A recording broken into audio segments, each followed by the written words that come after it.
tapat, matatag at maaasahan balitang tama at totoo lamang dito sa Pilipinas Network. Magandang araw sa ating mga kababayan sa Pilipinas at sa buong mundo. Huwag kalimutang pusuan ang video, sumubaybay at pindutin ang patingaw upang lagi kayong updated sa balita. Simulan na natin. Dalawang malaking krisis ang sabay na sumiklab sa Ukraine at nagdudulot ngayon ng matinding pangamba sa buong mundo. Sa labas ng bansa, nagpapatuloy ang marahas na pambobomba ng Russia sa mga barkong pangkalakal sa Black Sea na naglalagay sa panganib sa buhay ng mga dayuhang marino at sa mahalagang pandaigdigang ruta ng supply. Sa loob naman ng Kyiv, naganap ang isang malaking pagbabago sa politika at pamunuan ng militar matapos aprobahan ng parlamento ang pagbibitiw ng gabinete at alisin sa tungkulin ang ministro ng depensa. Ang dalawang pangyayaring ito ay hindi lamang malalayong usapin ng digmaan sa silangang Europa, kundi mga usaping may direktang epekto sa buong mundo. Direkta nitong naaapektuhan ang seguridad at ekonomiya ng maraming bansa, lalo na ang Pilipinas na lubos na nakadepende sa kaligtasan ng mga marinong nagtatrabaho sa ibang bansa at sa katatagan ng presyo ng pagkain sa pandaigdigang pamilihan. Ipinapakita ng mga panganib na kinakaharap ng mga barkong pangkargamento sa mga zonang may labanan kung gaano kalawak ang epekto ng lumalalang tensisyon sa karagatan sa pang-araw-araw na buhay ng mga tao. Kasabay nito, ipinapakita ng biglaang pagbabago sa pamunuan ng militar ng Ukraine ang lumalalim na hidwaan sa panloob nitong estratehiya laban sa Russia. Magiging mahalaga sa takbo ng digmaan kung paano ipagpapatuloy ng Ukraine ang pakikipaglaban habang humaharap sa mga panloob na sigalot at patuloy na pambobomba sa mga daungan nito. Sa pagsusuring ito, hihimayin natin ang mga aktual na mekanismo, sanhi at epekto ng dalawang krisis na ito at kung bakit dapat itong tutukan ng mamamayang Pilipino. Ang malinaw na pag-unawa sa mga mekanismo ng dalawang krisis ay magbibigay sa atin ng mas malalim na pananaw sa mga pagbabagong nagaganap sa geopolitika. Handa na ba kayong suriin ang mga detalyeng nag-uugnay sa mga kaganapan sa Black Sea at sa mga lansangan ng Kiev? Noong Hulyo 19, 2026, naglunsad ang puwersa ng Russia ng isang marahas na pag-atake gamit ang tatlong KH-59 o KH-69 na cruise missile laban sa sibilyang barkong pangkargamento na Golden Leo habang ito ay palabas sa daan ng pandagat ng Black Sea malapit sa baybayin ng Odessa. Ang barko ay naglalayag sa ilalim ng watawat ng Guinea-Bissau, pag-aari ng isang kumpanyang Turkish at may kargang mais para sa pandaigdigang kalakalan ng pagkain. Sa kabuuang 18 kataong sakay nito, 17 ang mga dayuhang marino mula sa India at Syria, habang isa naman ang Ukrainian na gabay pandagat. Nauwi sa trahedya ang maikling paglalayag na ito ng tamaan ng mga misail ang barko na ikinasawi ng hindi bababa sa 5 tripulante, kabilang ang Ukrainian na gabay pandagat at 4 na dayuhang marino. Bukod sa mga nasawi, 5 pang tripulante ang nananatiling nawawala sa gitna ng karagatan, habang 8 naman ang matagumpay na nailigtas ng hukbong dagat ng Ukraine. 2 sa mga nailigtas ang nagtamo ng mga sugat. Ang insidente sa Golden Leo ay hindi isang hiwalay na pangyayari sa rehiyon, kundi bahagi ng mas malawak na serye ng pambobomba. Ayon sa mga ulat at sa mga saksi ng Reuters na nakakita ng usok mula sa mga barko sa Odessa, may mga nauna pang pag-atake na naganap nitong mga nakalipas na araw. Noong Sabado, Hulyo 8, inatake rin ng isang barkong may watawat ng Antigua at Barbuda kung saan isang tao ang kumpirmadong nasawi. Bukod dito, isa pang barkong pangkargamento na nagngangalang Venturo ang naging target din ng pambobomba sa parehong lugar. Ipinapakita ng sunod-sunod na pag-ataking ito ang isang sistematikong padron ng militarisasyon at panganib sa mga rutang pandagat na ginagamit para sa kalakalan. Ang paggamit ng mga eksaktong misail na malayuan ng abot at mga munisyong gumagala bago umatake laban sa mga barkong hindi pandigma ay nagdudulot ng matinding pangamba sa mga kumpanya ng pagpapadala at sa buong industriya ng paglalayag. Naisip ba ninyo kung ano ang epekto ng ganitong mga insidente sa mga pamilya ng mga marinong kasalukuyang naglalayag sa mga mapanganib na rutang ito? Ang patuloy na pagpapasabog sa mga barkong pangkalakal sa Black Sea ay may direktang epekto sa pandaigdigang seguridad sa pagkain at sa mga ruta ng transportasyong pandagat sa pamamagitan ng pag-target sa mga daungang may malalim na pantalan tulad ng Odessa at Chornomorsk na nangangasiwa sa mga butil at mahahalagang kargamento. Lumilikha ang Russia ng isang aktuwal na pagharang sa mga produktong agrikultural. Kapag inaatake ang mga barko, agad na tumataas ang bayad sa siguro para sa panganib ng digmaan kaya nag-aalangan o tuluyang tumatanggi ang mga kapitan at kumpanya na maglayag sa rehiyon. Dahil dito nabawasan ng halos 1/4 or 33% ang kakayahan ng Ukraine na magluwas ng mga produktong tulad ng trigo at mais. Binigyang diin ni pansamantalang ministro ng Ugnayang Panlabas Andrei Sibiha na ang mga pag-ataking ito ay hindi lamang nakatuon sa Ukraine, kundi isang sinasadyang pananabotahe na direktang tumatama sa mga ruta ng pandaigdigang seguridad sa pagkain. Sa ikalimang taon ng digmaan, ang tumitinding tensisyon sa karagatan ay nagdudulot ng sunod-sunod na epekto sa presyo ng pagkain sa buong mundo. Umabot ang presyo ng mga kontrata sa hinaharap para sa trigo sa pandaigdigang pamilihan sa pinakamataas nitong antas sa loob ng 2 taon dahil sa pangamba sa kakulangan ng supply. Para sa mga bansang nag-aangkat ng pagkain at sa mga mamimili sa iba't ibang panig ng mundo, ang bawat missile na tumatama sa isang barkong nagdadala ng butil sa Odessa ay maaring mga hulugan ng mas mataas na presyo ng mga bilihin. Matinding binatikos ng mga opisyal ng Ukraine at maging ng International Maritime Organization o IMO ang mga ginagawang ito ng Russia dahil sa sinasadyang tuwirang paglabag sa United Nations Convention on the Law of the Sea. Sa kabila ng mga ulat at ebidensiya tungkol sa pinsala sa mga sibilyang barko at pagkasawi ng mga dayuhang tripulante, nararapat linawin na wala pang opisyal na tugon o kumpirmasyon mula sa Ministry of Defense ng Russia sa Moscow tungkol sa partikular na pag-atake sa Golden Leo. Kasabay nito, kailangan pa rin ng karagdagang kumpirmasyon tungkol sa eksaktong kalagayan at mga operasyong paghahanap at pagsagip para sa mga nakaligtas at nawawalang tripulante mula sa mga insidenteng ito. Ang kawalan ng pahayag mula sa kabilang panig at ang patuloy na kawalan ng katiyakan sa kaligtasan ng mga tripulante ay lalo pang nagpapalala sa tensisyon sa rehiyon. Habang nag-aalab ang krisis sa Black Sea, humaharap naman ang Ukraine sa isang malalim na pagbabago sa politika at pamunuan ng militar sa mismong kabisera nitong Kyiv.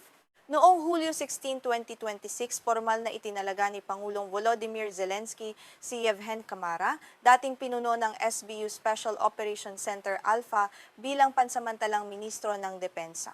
Isinagawa ang hakbang na ito matapos aprubahan ng parlamento ang pagbibitiw ni punong ministro Julius Bayridenko at ng buong gabinete. Ang pagbabagong ito sa pamunuan ng depensa ay nagmarka ng isang kritikal na yugto sa panloob na politika ng bansa habang nagpapatuloy ang pakikipaglaban nito laban sa mga dayuhang mananakop. Ang dating ministro ng depensa na si Mikhailo Fedorov na 35 taong gulang pa lamang ay formal na tumangging manatili sa pamahalaan matapos niyang ibunyag ang hindi pa nareresolbang hidwaan nila ni General Alexander Syrskyi, ang 60 taong gulang na punong commander ng Sandatahang Lakas ng Ukraine. Ibinunyag ni Fedorov na hiniling niya kay Pangulong Zelensky na palitan si General Syrskyi dahil sa mga balakid sa modernisasyon ng hukbo. Nang tanggihan ng Pangulo ang kanyang kahilingan, nagbigay naman si General Syrskyi ng sarili niyang ultimatum kay Zelensky na alisin si Fedorov bilang ministro ng depensa. Nauwi ito sa tuluyang pagpapatalsik kay Fedorov.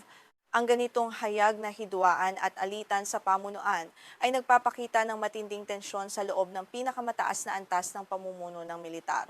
Nag-ugat ang lamat sa pagitan ni Fedorov at Syrskyi sa dalawang magkaibang pilosopiya sa pakikidigma at pamamahala ng militar, partikular sa estratehiya ng pakikidigma gamit ang mga drone at sa reforma sa digital na pagbili ng kagamitan. Malawak na kinikilala si Fedorov bilang arkitekto ng makabagong programa sa drone ng Ukraine at ng malinaw na mga reforma sa digital na pagbili na nagpasok ng teknolohiyang tulad ng Starlink sa pamamagitan ng pakikipagtulungan kay Elon Musk.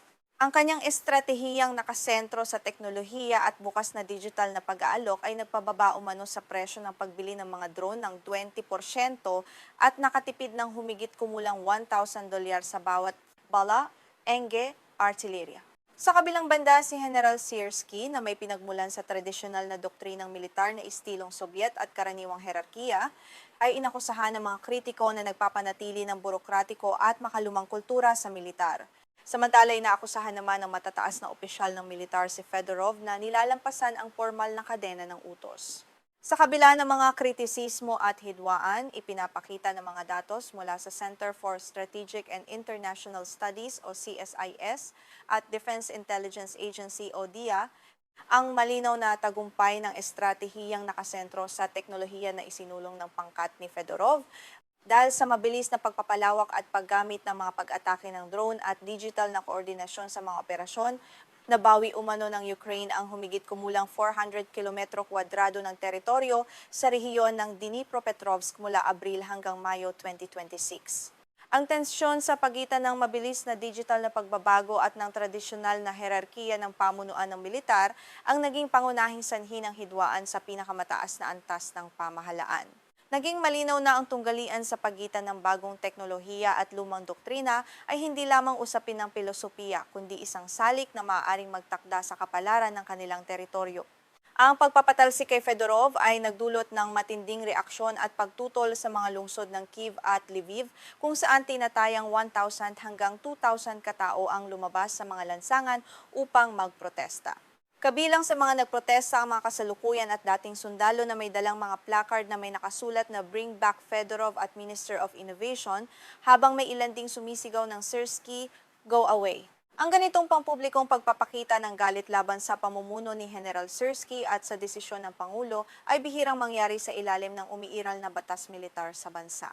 Dahil dito, napilitan umano si Zelensky na pag-isipan kung aalisin din si Syrskyi. Ipinapakita nito kung gaano kalalim ang suporta ng publiko at ng ilang bahagi ng hukbo sa mga ipinatupad na reformang teknolohikal. Nagkaroon din ng matinding reaksyon mula sa sektor ng militar at sa mga commander sa harap ng labanan. Nagsumite ng kanyang pagbibitiw si Deputy Air Force Commander Pavlo Yelisarov habang hayagang nagbabala ang mga commander ng drone mula sa mga kilalang unit tulad ng batalyon ng Da Vinci Wolves na ang hakbang na ito ay maaring magpahina at magpatagal sa modernisasyon ng hukbo at sa supply ng mga FPV drone. Ayon sa kanila, ang direktang pamamahagi ng mga FPV drone na itinaguyod ni Fedorov ay araw-araw na nagliligtas sa buhay ng mga sundalo sa mga trintsera. Samantala, ipinagdiwang naman ng mga blogger at komentaristang militar ng Russia tulad ng himpilang Osvedomitel ang balita.